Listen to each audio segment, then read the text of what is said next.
Welcome to Mysteries to Die For and this toe tag. I am TG Wolff, and I'm here with Jack, my piano player and producer.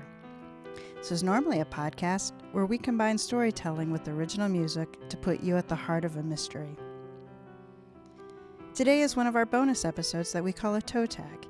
It's the first chapter from a fresh release in the mystery, crime, or thriller genre. Today's toe tag is The Hemingway Deception by TJ O'Connor.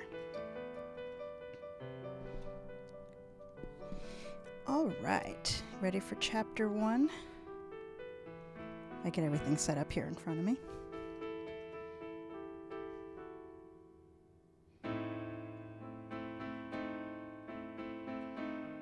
June 1st, midday, Central Park, Manhattan, New York. Deception is the sword of the cunning, a tool, a weapon. It is the strategy of a provocateur, a method to cause one's opponent to wreak havoc upon themselves while concealing one's true endgame. Other time, it's a mask used by the desperate for simple survival. It's an escape. Anna Karas knew about deception and provocation. She knew about strategy and survival too. She was a student of both with mixed results. Her entire life up to this moment had been about survival, often as the result of deception. Other times, she survived by sheer will and, most importantly, luck. Pain. A sharp phantom finger began a slow, agonizing trek along Anna's left side and across her belly. It followed the path, lines of ugly scars, just as the blade had weeks before. She cringed and reflexively caressed her stomach to ease the discomfort, subconscious spasms reminding her of her near death at the hands of a predator. In a moment, it passed. It always did. She sighed and gazed over Central Park, focusing on the children playing in the distance, willing the pain into exile. It came less each day. Some days only once or twice, and then only for a brief moment. A sign both the body and the mind were healing. Now, if only her memory would heal. Anna was 30, but had experienced a great deal more for her years. An adventurer by heart, a fighter by trade, and a survivor by choice. Her flowing auburn hair and big dark Latina eyes favored her Cuban father. Her figure, curvaceous and full, was a gift from her mother's Greek heritage, with skin a rich almond that blended her dual heritage into an exotic, sensual tone. It had only been a week since she'd begun to feel pretty again. Her ordeal in the jungle had nearly taken her life and left her thin and withered. Slowly, she regained enough weight to fill out her jeans and cotton blouses so they weren't too baggy. Her cheekbones and legs had lost their gaunt appearance. Only recently has she rekindled normalcy. For the past few weeks, she had convalesced along Central Park's paths and greens. With the love of a small abandoned child and her stray dog, she wasn't sure she would have even returned to New York. Still, she had, and every day made her stronger, less afraid, more ready to begin life again. It took nearly a month after waking in a nearby private hangar, bandaged and strapped to a gurney, to regain pieces of her former self. As she healed, haunting memories began to drift in her thoughts. Confused memories at first. Nightmares now, wispy vignettes of pain and danger. Mama and Papa, the jungle camps, Colombia, Cabrera. Despite all that would happen to her, she wouldn't give up. As soon as her memories were clear and her body capable, she would return to Colombia and find her parents. She'd bring them home and help them rebuild their lives away from the jungle camps. Most importantly, bring them home to escape their pasts, all their pasts. Start life again, a simpler life, a saner life. I'll find you, Mama and Papa, she whispered to herself. I'll find both of you. A ball nearly too big for the thin dog's mouth rolled into the tall grass near a stand of hemlock trees beside the walking path. The scruffy-faced mixed breed tried desperately to follow it, but the leash reined him in until his master released the brake and allowed a few more feet of line. "Lobo's doing good, isn't he?" the little light-skinned, reddish-haired Latina called, struggling to control the three-legged dog now rutting in the grass for his ball. "Don't you think so, Auntie Anna?"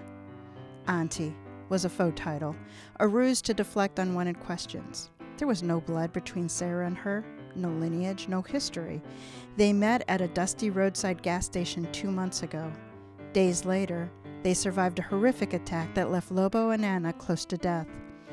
In their short time together, they'd formed a bond that Anna refused to relinquish. Sarah was alone in the world. So was Anna, nearly. Neither would be alone again. Not after Cabrera. "Yes, Sarah, Lobo's doing very well." Anna caressed the scar along her belly, soothing the lingering discomfort. The knife attack had proven vicious and painful, but many of the wounds had been superficial. One was not. Luck and a stranger, just a faint image logged in her memory, had saved their lives. Now, each time her finger traced the thin red lines across her body, she prayed the scars would heed her caress and fade to nothing forever. In time, soon, one day. She looked down at Sarah and gripped the 7-year-old's hands to keep her from being yanked into the weeds by Lobo. "You must control him." "I'm trying. He's so strong." Sarah tugged on the leash and Lobo appeared in the tall weeds, ball in his mouth. He hobbled back onto the walking path, virtually immune to his handicap, wagging wildly. As Sarah beckoned him, he scampered on his remaining legs and wheezed a bit from the exertion. A dark scar, all but hidden in his fur, adorned his shoulder where his left front leg should be. A bullet had shattered the leg as he protected Sarah from Anna's assailant. A second bullet had glanced off his chest and left only torn muscle and flesh. The dog was saved by hasty aim. Like Anna, he had survived for 2 reasons: Sarah and the stranger. Before they'd found the dog wandering Cabrera streets, he'd survived alone for who knows how long. Sarah instantly adopted him, just as Anna had her. His love for the girl had carried him through the attack and his recovery. Now, like Anna, walking in the park, Lobo was once again playing ball. Anna giggled as Lobo refused to return the ball to Sarah. Who had saved them in Colombia? She didn't know. She couldn't remember. Just a dark silhouette standing above her. A soft, kind voice. A gentle hand on hers. The compassion to save Lobo. "Anna?" A voice shook her from her thoughts. She turned to see a gray-haired, stunning woman approaching along the path. Her maternal grandmother, Yaya Papi, was still beautiful at 75. Her thoughtful, strong character was as young as a woman half her age. Papi was a Yaya, a grandmother, a Greek badge of honor. "You were somewhere just then. Remembering something?" Papi asked. "Anything new?" "Not really, Yaya. Now and then a flash of memory, but nothing else." The void still unnerved her. "I wish there was more. I have so many questions." "You should never have gone there." Papi faced her squarely. "He is not worth it. You were nearly killed. Again." "Stop it, Yaya. I was there searching for Mama and Papa." "Your father is trouble." "And Mama?" "Yes, Irina. Time will tell, I suppose." Sadness filled Papi's face. "Your father took her from me years ago. She made her choices then. I pray things will be different for you. That is why your grandfather took care of you before he died, Anna. He wanted you to be different. And I'm disappointing him." Anna looked away as regret washed over her. She'd never met Theo Caras, a successful New York restaurateur. He died a year before Anna made her first trip to Queens to meet him and Papi. But Theo had loved her nonetheless. They left her a sizable trust that paid her travel to and from Queens in the summer and for her college education. Even after graduating, there was still enough principal remaining to live on for the next few years. She would soon have to find employment and save some for Sarah's future education. "Your grandfather would love you no matter what, as I have, just as I love Irina no matter what." "I have to find them, Yaya Papi." It troubled her how much hate Papi held toward her father. If I hadn't gone looking for them, I would never have found Sarah. And who would have rescued her? Who would be her family now? Poppy raised a finger to make a point, but lowered it quickly. Yes, Sarah is a godsend. I wish I could thank whoever saved you all. Anna agreed. If you remember anything more, you will tell me, won't you? Of course, even with your scolding. Poppy changed the subject and looked down at Sarah, trying to pry the ball from Lobo's mouth. Sarah, what would you like to do now? Ice cream. She gave up the ball with a big spreading smile. Lobo needs some too. Can we? Lobo needs ice cream? Anna knelt and pulled Sarah to her, kissing her cheeks until she giggled and pulled away. Are you trying to bribe him for his ball? Sarah shrugged. Maybe. I need ice cream too, Poppy said. Ice cream is therapeutic. Sarah beamed. Lobo's hot, Auntie Anna. Running on 3 legs makes him need ice cream. Ice cream is therapeutic. Yes, it is, Kukla. Anna released her to Poppy. There's a nice stand just over the hill. I like when you call me Kukla, Auntie Anna. Sarah giggled. I never had a nickname before. Then her eyes softened and her voice fell to a whisper. But I want a real last name, too. Anna pulled her close again. You're a Karis now, Sarah, and I'm your auntie. Thank you, Auntie Anna. Sarah clutched her tightly with one arm, squeezing Poppy's hand with the other. I love you both. Anna basked in the child's affection. If only she shared this love with her own mama, even once, perhaps her life would have been different somehow. Instead, she'd had only bitter memories and wishes. But she had Sarah now, and that was worth the pain she endured. Giving you our name is a sign of love, Sarah, as is giving you the nickname Kuklamwa. My doll, Poppy said. All the women in my family had nicknames. Sarah turned her eyes up to Anna. What was yours, Auntie Anna? I don't recall. Padidi Avalos, Poppy said with a wink. It means devil child. Because she was bad a lot, Yaya Poppy? Sarah asked. When she was young like me? The happiness drained from Poppy's face. I didn't see Auntie Anna very much when she was your age, Sarah. Not very much at all. I was sometimes bad. Anna shot a cautionary glance at Poppy, but said to Sarah, all right, maybe a lot. Sarah's face scrunched up. Kukla is Greece? It's Greek, Sarah, Poppy said. We are all Greek in this family. But I'm, Sarah wrinkled her nose. Latina, Anna said. You are part Colombian and part American, I think. I am part Latina, too. My mama is Greek-American. My papa is Cuban. Greek? Cuban? Sarah's face showed concern. Auntie Anna, where are your mama and papa? I don't know. Anna knelt to answer her. They got lost in Colombia, Sarah. I went looking for them. That is how I found you. I wish my mama and papa were just lost. Sarah's face saddened and her eyes glistened with sudden tears. Not dead. The words brought tears to Anna's eyes, too. For a long moment, she hugged Sarah tightly. I know, little one. Perhaps, just perhaps, that is why I found you. Because we are the same. And we are together. Sarah pulled back from Anna, and a big, warm smile blossomed on her face. I'm so glad you found me, Auntie Anna. I love you. I love you, too. Enough of this sad talk, Poppy said. Greek, Cuban, Colombian, we're all Americans. Anna took Lobo's leash. I'll take the beast. Get your ice cream. Ice cream, Sarah chanted. Let's go. As they walked off, Sarah chanted some Greek rhyme Poppy was teaching her. A few steps later, she turned, smiled, and waved back at Anna. Then she skipped out of sight over a knoll on the path 100 feet away. Anna had many happy memories of skipping and singing in this park alongside Poppy. Each summer, after her 9th birthday, she returned from Columbia to Queens every year to visit. Poppy crammed 9 months of absences into each summer. There were picnics in the park, trips to museums, theater, everything completely opposite of the hot, dangerous life she had in the Colombian jungle. Those few weeks each year fused them together, stronger than any other traditional family could. "Come, Lobo." Anna tried to pull him from the tall grass, but he wouldn't budge. "Lobo, come here. Sarah will be back soon, I promise." The dog went rigid, his tail lowered and his teeth bared. This was not the angst from Sarah leaving. It was something else. Someone else.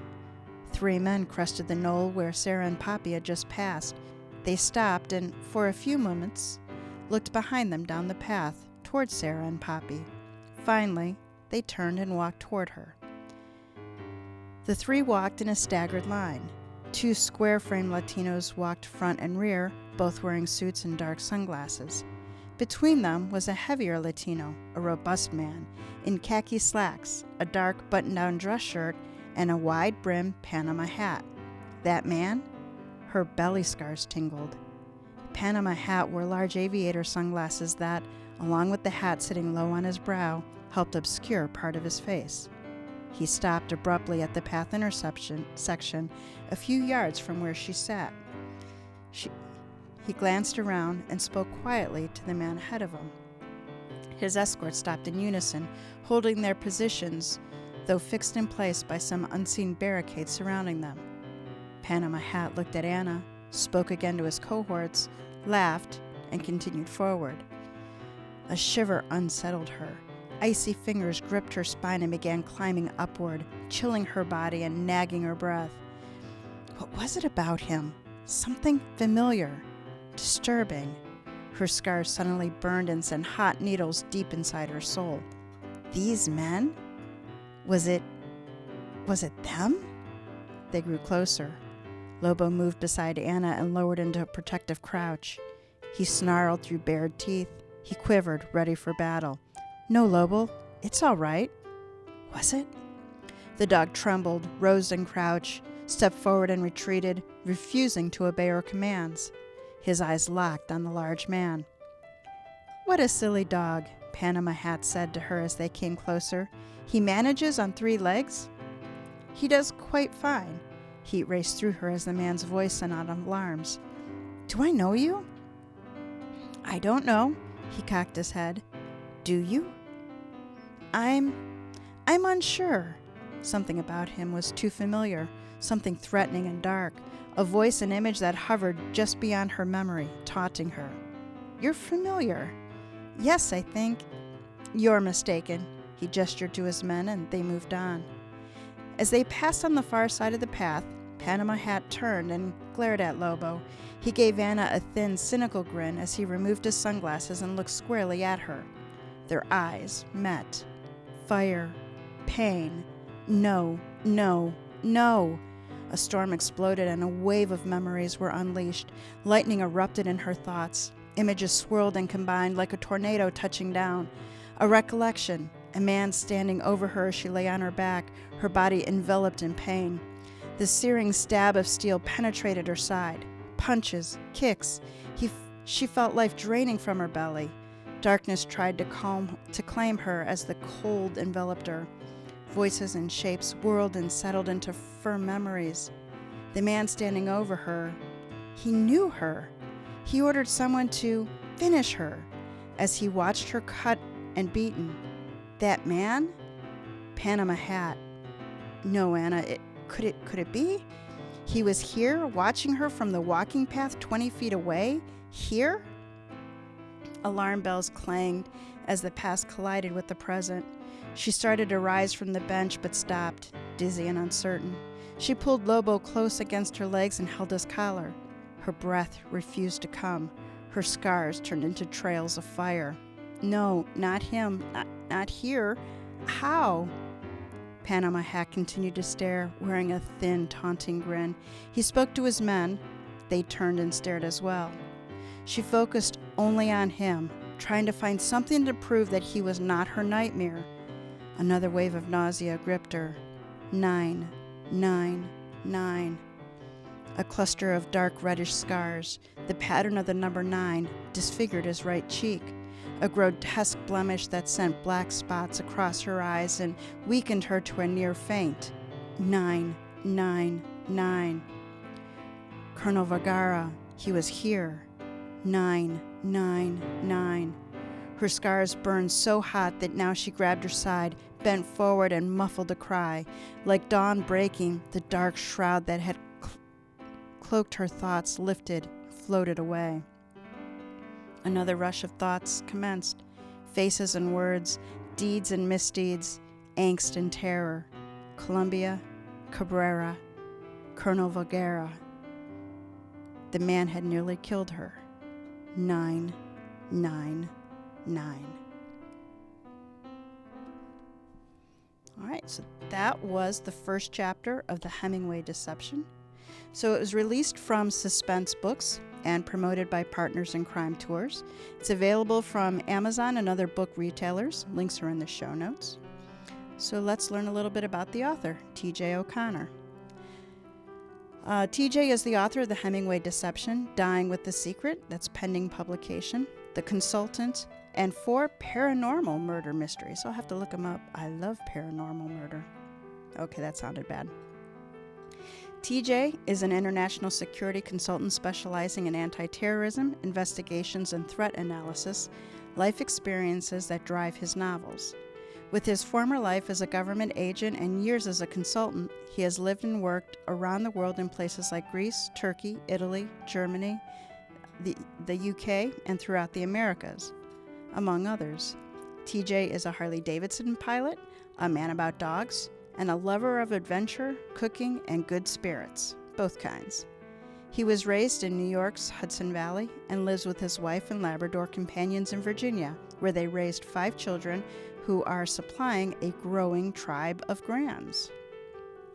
So let's hear my review. Okay, so The Hemingway Deception is a thriller. Hemingway. No one knows who he is or what he can do, only that he is the ultimate prize. The key lies with Dr. Mantilla, who some label a saint and others a gorilla. Anna Caris Mantilla survived her upbringing in the jungles of Colombia to establish a normal life in Queens. Now her missionary parents have gone missing, and saving them means embracing everything she fought to escape. Train does the dirty work that needs to be done. To protect his Washington insider bosses, he has to find Mantilla, then Hemingway, to put a permanent end to their plans. Catalina Reyes is a Cuban spy who has lost her husband and her direction. Desperation drives her to take on this mission where succeed or die are the only outcomes, and Dr. Mantilla is her guide. Luke Brennan is NYPD, working to make sense of the mess that Caris and Train leave in their wake. Everyone keeps telling him to let this one go. Right, like he's going to listen. Bottom line, The Hemingway Deception is for you if you like multi-hero stories where everyone is out for themselves for a damn good reason, and the stakes are so high that losing means war. Okay, strengths of the story. This book has several strengths. Let's start with motivation. As I said, there are several heroes in this book, and each are busting their butts to win. O'Connor does an excellent job of creating motivations for the heroes that are deep, personal, and relatable. I guess it could be personable and relate. That doesn't work. Next on the strengths is the, oh my God, the tension. Several scenes I had to read through my fingers. Knowing that O'Connor works professionally in anti-terrorism and that he draws from real-life experiences, well, it amped up the tension for me and negated any certainty that any character was going to walk out of any situation alive. Next, I respected, if not liked, all of the main characters in the book. By the end, I felt like I had connected to them, and even if I didn't like them, I respected them. I got why they were doing what they did. They were heroes in their own stories, even if their stories weren't necessarily this one. So where did this story fall short of ideal? I have very few criticisms of this. I often will think about a book for days after I finish reading it as I just sort of puzzle through or kind of reverse engineer the puzzle, and I really didn't find big logic gaps. The storylines were consistent within themselves and between each other. I mean, one character pulled a Lazarus, which earned an eye roll from me, and I didn't love some of the final wrap-up, but I truly think that those were my personal preferences and were not a reflection on the strength of the writing. Of all the chapters in this book, the one I read to you was probably my least favorite. It was largely backstory, and it was not really representative of the rest of the book's pacing or action. Chapter 1, you're in first gear, you're just getting rolling. Chapters 2 and 3, you're in second gear, you're picking up speed, but then from there on out, with this book, you are flying by the seat of your pants. This really is a fast-paced thriller. There's tons of action in it. There's tons of you didn't see that coming. So, thriller readers, this one is for you.